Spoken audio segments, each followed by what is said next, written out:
घर बसल्या विविध ॲपचा वापर करून खाद्यपदार्थ मागवणे आता धोक्याचे ठरणार असल्याची प्रचिती बदलापूर शहरातील काही ग्राहकांना आली आहे।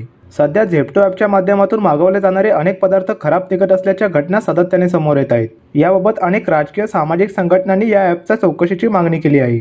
बदलापूर पश्चिम शाश्वत पार्क परिसरात असलेल्या झेप्टो ॲपच्या गोडाऊनमधून बदलापूरमधील एका ग्राहकाने मागितलेली आईस्क्रीम संपूर्णपणे खराब निघाली असल्याचा प्रकार समोर आला आहे। अनेक वेळा झेप्टो ॲपमध्ये फोन करून संपर्क साधला असताना देखील प्रतिसाद मिळत नसल्याने ग्राहकांनी थेट झेप्टो ॲपचं गोडाऊन गाठून विचारणा केली असताना गोडाऊनमधील सर्वच आईस्क्रीमचा माल खराब असल्याचे त्यांच्या लक्षात आले। असेच प्रकार हे सातत्याने घडत असल्याने ग्राहकांनी देखील ऑनलाईन खाद्यपदार्थ मागवताना खबरदारी घेणे गरजेचे आहे।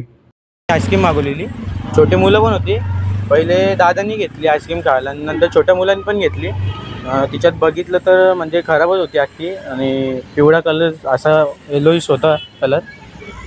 आईस्क्रीम पूर्ण खराब झालेली। कोणत्या कंपनीची? अमूल कंपनीची होती। ओके, किती मागवल्या होत्या? 4 मागवलेल्या। 4 मागवल्या। कुणाकुणासाठी मागवल्या होत्या? मम्मी, दादा, मी आणि लहान भाऊ होता। किती वर्षाचा आहे लहान? 5 ते 6 वर्षाचा। काय निदर्शनास काय आलं? तुम्ही टेस्ट करून बघितली होती? मी पहिला आईस्क्रीम मागवली।